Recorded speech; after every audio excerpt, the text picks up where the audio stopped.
ನಮಸ್ಕಾರ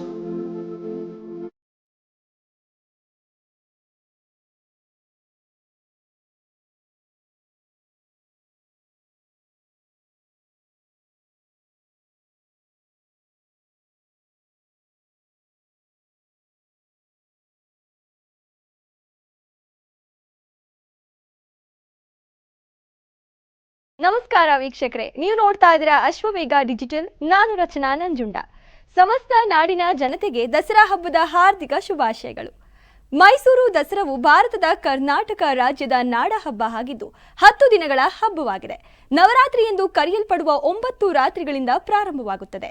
ನವರಾತ್ರಿಯಲ್ಲಿ ಆ ಜಗನ್ಮಾತೆಯನ್ನ ಆರಾಧಿಸುವ 9 ಸ್ವರೂಪಗಳಲ್ಲಿ ಮೊದಲನೆಯದು ಶೈಲಪುತ್ರಿ. ಶೈಲಪುತ್ರಿ ಯಾರು? ಈ ದೇವಿಯನ್ನ ಯಾವ ತರ ಪೂಜೆ ಮಾಡಬೇಕು? ಶೈಲ ರೂಪದ ಹಿನ್ನೆಲೆ ಏನು ಅಂತ ತಿಳಿಯೋಣ ಬನ್ನಿ. ನವರಾತ್ರಿಯಲ್ಲಿ ಆ ಜಗನ್ಮಾತೆಯನ್ನ ಆರಾಧಿಸುವ 9 ಸ್ವರೂಪಗಳಲ್ಲಿ ಮೊದಲನೆಯದು ಶೈಲಪುತ್ರಿ. ಶೈಲಪುತ್ರಿ ದೇವಿಯು 2 ಕೈಗಳಿಂದ ಕೂಡಿದ್ದು, ಅವಳು ತನ್ನ ಹಣೆಯ ಮೇಲೆ ಅರ್ಧಚಂದ್ರನ ಹೊಂದಿರುತ್ತಾಳೆ. ಬಲಗೈಯಲ್ಲಿ ತ್ರಿಶೂಲ ಮತ್ತು ಎಡಗೈಯಲ್ಲಿ ಕಮಲದ ಹೂವನ್ನ ಹಿಡಿದಿದ್ದಾಳೆ.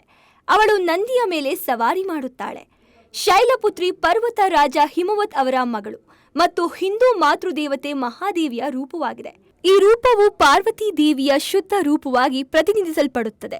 ನವರಾತ್ರಿಯ ಮೊದಲ ದಿನದಂದು ಪೂಜಿಸಲ್ಪಡುವ ಮೊದಲ ನವದುರ್ಗೆ ಶೈಲಪುತ್ರಿ. ಇವರು ಸತಿ ದೇವಿಯ ಪುನರ್ಜನ್ಮ ಎಂದು ಹೇಳಲಾಗುತ್ತದೆ. ಶೈಲ ಅಂದರೆ ಪರ್ವತ ಎಂದರ್ಥ. ಇನ್ನು ಪುತ್ರಿ ಅಂದರೆ ಮಗಳು.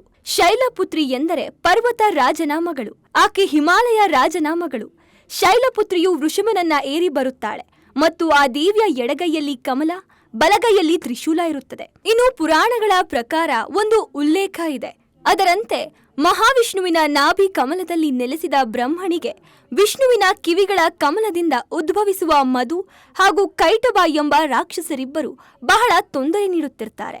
ಅದರಿಂದಾಗಿ ಸೃಷ್ಟಿ ಕಾರ್ಯದಲ್ಲಿ ಅಡಚಣೆ ಎದುರಿಸುವ ಬ್ರಹ್ಮದೇವ ಈ ಇಬ್ಬರು ರಾಕ್ಷಸರ ಸಂಹಾರಕ್ಕಾಗಿ ಮಹಾವಿಷ್ಣುವನ್ನ ಪ್ರಾರ್ಥಿಸುತ್ತಾನೆ.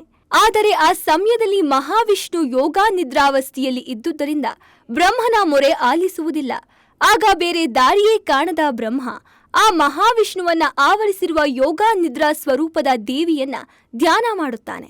ಆಗ ಪ್ರಸನ್ನಳಾಗುವ ದೇವಿಯು ಮಹಾವಿಷ್ಣುವು ಯೋಗ ನಿದ್ರೆಯಿಂದ ಹೊರಬರುವಂತೆ ಮಾಡಿ ಅದರೊಂದಿಗೆ ಬ್ರಹ್ಮನಿಗೆ ಸಮಸ್ಯೆ ಮಾಡುತ್ತಿದ್ದ ಮಧುಕೈಟುಬರ ವಧೆ ಆಗುವಂತೆ ಅನುಗ್ರಹಿಸುತ್ತಾಳೆ.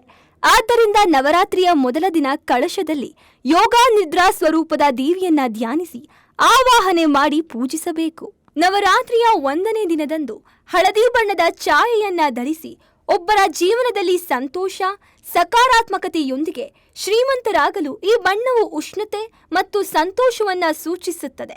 ಆದ್ದರಿಂದ ಇದು ಖಂಡಿತವಾಗಿಯೂ ವ್ಯಕ್ತಿಯು ವಿಶೇಷ ದಿನದಲ್ಲಿ ಮತ್ತು ಇಡೀ ವರ್ಷ ಶಾಂತಿ ಮತ್ತು ಹರ್ಷಚಿತ್ತದಿಂದ ಇರುವಂತೆ ಮಾಡುತ್ತದೆ.